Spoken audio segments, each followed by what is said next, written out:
বলছিলেন আমি আসছি, আপনারা পারলে ঠেকান, এটা এই ওয়াশিংটন থেকে উনি বলেছিলেন, এবং সেখান থেকে গিয়ে উনি জেলে যান, এবং সেটাই আসলে ঘটতে যাচ্ছে এখন ওয়াকারের বিষয়টা। আমি এটাতে আলাপ না, মানে কোনো মন্তব্য না করি, এটা বলি হ্যাঁ একটা বিষয় হতে পারে, ওয়াকার তখন বল পাল্টাতে পারে, যেটা ওয়াকারের অনেক অনেক দোষকে অনেকেই চেষ্টা করে বলতে, না ওয়াকার না থাকলে আওয়ামী লীগ আরো বিপদে থাকতো, ওয়াকার না থাকলে আমি জীবিত থাকতাম না। তখন কি ওয়াকার হঠাৎ করে ওইটাতেই চলে আসবে যে আমি আসলে আপনাকে ফিরিয়ে এনেছি? তিনি হচ্ছেন যুক্তরাষ্ট্রের সাংবাদিক দস্তগীর জাহাঙ্গীর।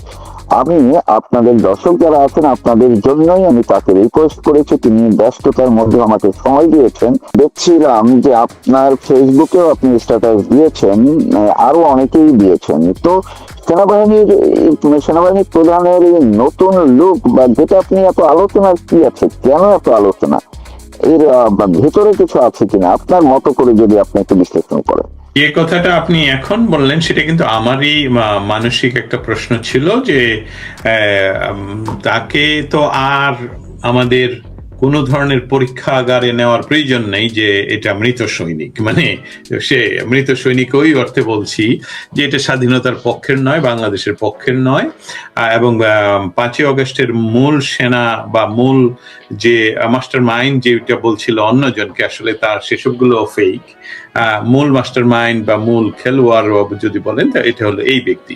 এখন ওনার গেট আপ নিয়ে আমরা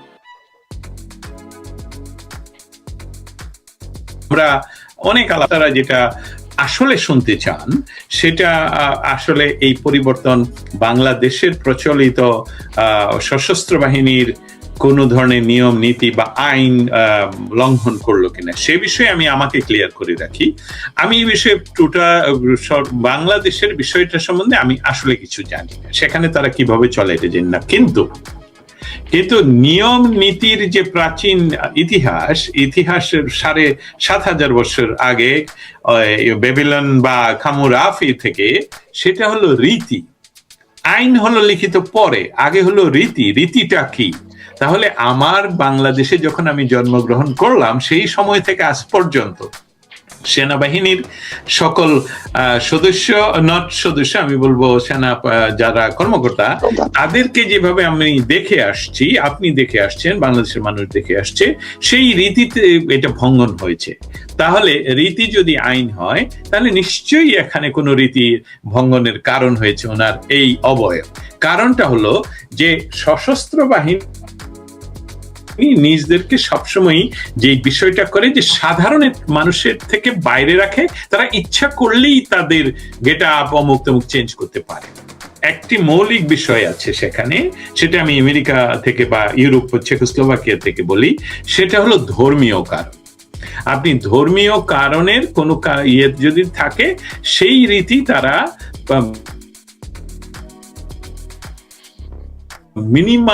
একদম মিনিমাম পর্যন্ত লেভেলে তারা এক্সালে, তো আমি উদাহরণটা নিয়ে আসতে পারবো না সামনে, কারণ আমার সেই প্রস্তুতি নিয়ে আমি স্বীকার করছি। কিন্তু বিষয়টা হলো, মনে করুন আপনি আপনার ধর্মীয় কোনো রীতিতে আপনাকে টুপি পরতে হয়, এবং টুপি পরতে গিয়ে তার যদি সশস্ত্র বাহিনীর অন্যান্য কোনো নিয়ম নীতি এবং সিকিউরিটি, মূলত সিকিউরিটি যদি ভঙ্গ না হয়, তাহলে স্পেশাল পারমিশন, যেটা ধর্মীয় কারণে স্পেশাল পারমিশন হতে পারে। তাহলে আমরা চলে আসি এখন ওয়াকার সাহেবের কাছে। ওয়াকার সাহেবের আগে বাংলাদেশের কোনো সেনাপ্রধান বা অন্য কোনো অফিসারগণকে ধর্মীয় রীতি অনুসারেও দেখা যায়নি টুপি পরতে বা এই ধরনের দাড়ি বা অবয়ব যেভাবে পরিবর্তিত করেছেন।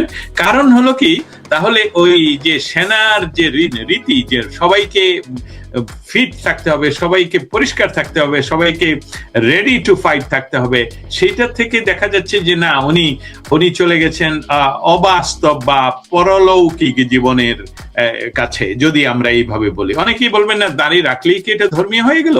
যদি না হয় তাহলে তো রীতি ভঙ্গ হলো। আমি কি যুক্তিটা বুঝাতে পারলাম? যদি এটা ধর্মীয় কারণে না হয়ে থাকে, স্ক্রিনশট করে আপনার আলোচনার সুবিধার্থে, সেটা হচ্ছে আমি এটাই জানি এবং ঘাটাঘাটিও করেছি, বাংলাদেশ সেনাবাহিনীর প্রটোকল অনুযায়ী, বিধি অনুযায়ী যদি কেউ দাড়ি রাখতে চান অবশ্যই অথরিটির লিখিত, মৌখিক না লিখিত পারমিশন লাগবে, এবং সেই দাড়ি হতে হবে, যদি কেউ দাড়ি রাখেন কোনো স্টাইলিশ দাড়ি থাকতে পারবে না, স্টাইলিশ কাট দেওয়া যাবে না, সেটি তাহলে ধর্মের আদলে যে, অর্থাৎ সোজা কথা লম্বা দাড়ি রাখতে হবে। কিন্তু আমরা তো ওনাকে দেখলাম যে স্টাইলিশ দাড়ি, আবার এখন ওনার অথরিটি হচ্ছেন দুজন, প্রধানমন্ত্রী এবং রাষ্ট্রপতি। তো উনি কি লিখিত অনুমতি নিয়ে দাঁড়িয়ে রেখেছেন কিনা, এই প্রশ্নটিও কিন্তু আসছে। আশা করি আপনার এখন একটু বলতে আরো সুবিধা হতে পারে। তৌফিক মারুফ, আমি কিন্তু আসলে এই কথাটি বলছিলাম, থ্যাংক ইউ আপনার সহযোগিতার জন্য, যে পৃথিবীর আমার জানা আইন অনুসারে, সশস্ত্র বাহিনী আইন অনুসারে আপনার তাদের সমস্ত যে বেসিক রীতি বা আইন সেটা মানতে হবে। এর বাইরে ব্যত্যয় করতে হলে অনলি ধর্মীয় এবং স্বাস্থ্যগত কোনো কারণ থাকতে হবে। আর সশস্ত্র বাহিনীতে স্বাস্থ্যগত কারণে ওনাকে সারা জীবনের বেনিফিট দিয়ে ডিসেবল হিসাবে দিয়ে দেওয়া হয়, ছুটি দিয়ে দেওয়া হয়, যে আপনি সারা জীবন ফ্রি পাবেন, প্রপার্টি ট্যাক্স দিতে হবে না, আপনি ঋণ নিলে ঋণের ট্যাক্স দিতে হবে না, সুবিধা দিয়ে তো ওনাকে ছুটি দেওয়া হয়। কারণ একজন অসুস্থ বা ডিসেবল সৈনিক তো বার্ডেন হবে আরেকটা সৈনিকের, এই জন্যই কাজটি করা হয়।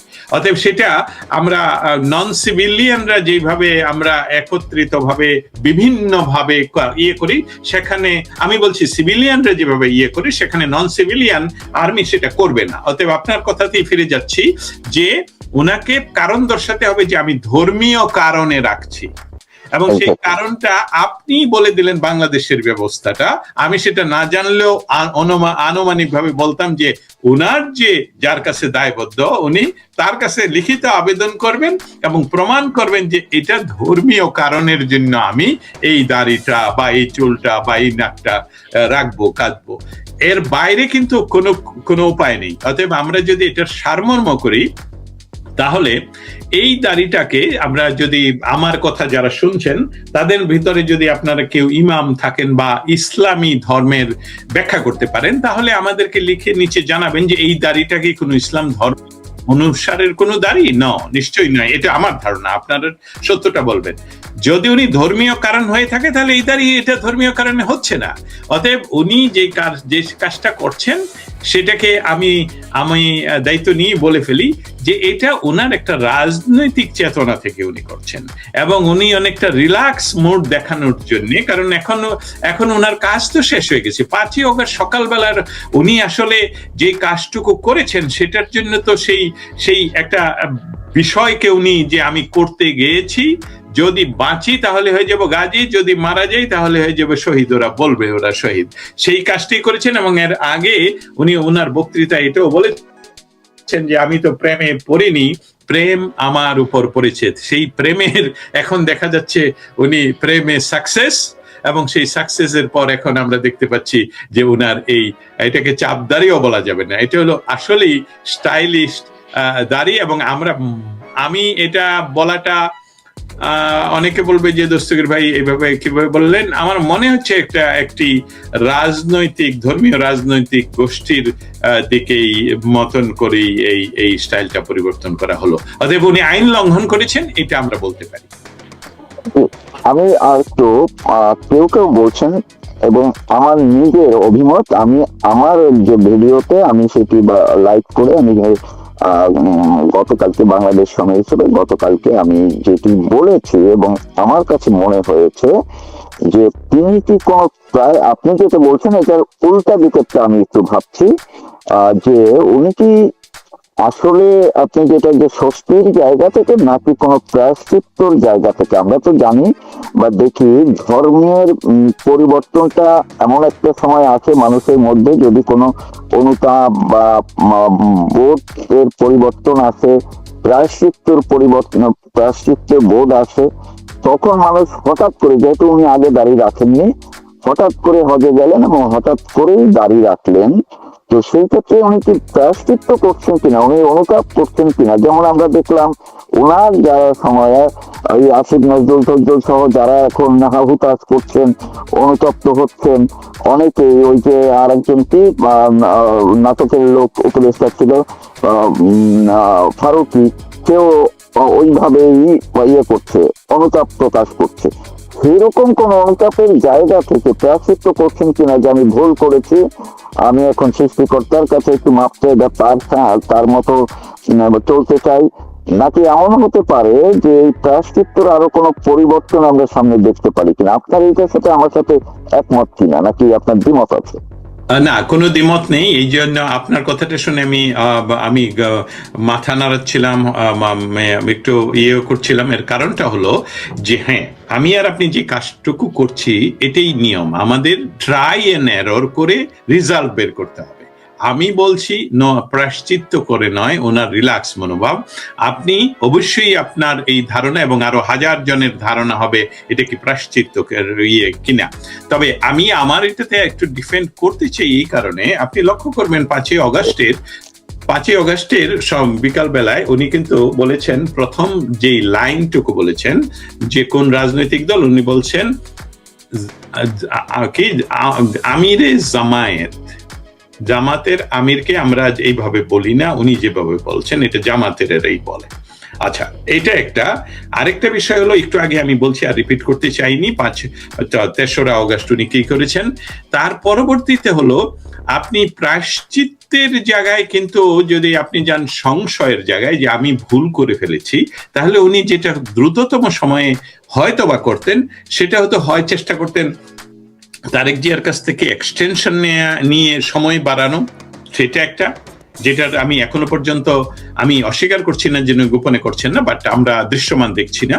আরেকটা হতে পারতো যে দ্রুততম সময়ে যে অন্য কিছু ঘটার আগেই উনি বিদায় নিয়ে অস্ট্রেলিয়াতেই তো আমাদের আর্মি চিফরা বেশি চলে যায়, ওই দিক দিয়ে একটি দায়িত্ব নিয়ে উনি চলে গিয়ে তারপরে ওইখানে নামাজ রোজা করতেন। ওই বিষয়টা আমার কাছে মনে হচ্ছে যে উনি রিল্যাক্স থেকে যে আমি একটি কাজ করতে শেষ করতে পারলাম, আমার উপর যে প্রেম পড়েছিল, যে দায়িত্বটা, এই ট্রান্সলেশনটা তো আমরা না করলেও মানুষ বুঝে যে আমি তো প্রেমে পড়িনি, আমি দায়িত্ব নেইনি, দায়িত্ব আমার উপর পড়েছে, so I have to do that. এই যে সাকসেস, এই সাকসেসের পরে উনি দেখেন বাংলাদেশে উনি 2-3 বার ধমকের সুরে কথা বলেছেন, কিন্তু তার পরবর্তীতে আজ পর্যন্ত উনি কোনো ধমকের সুরে কথা বলেননি।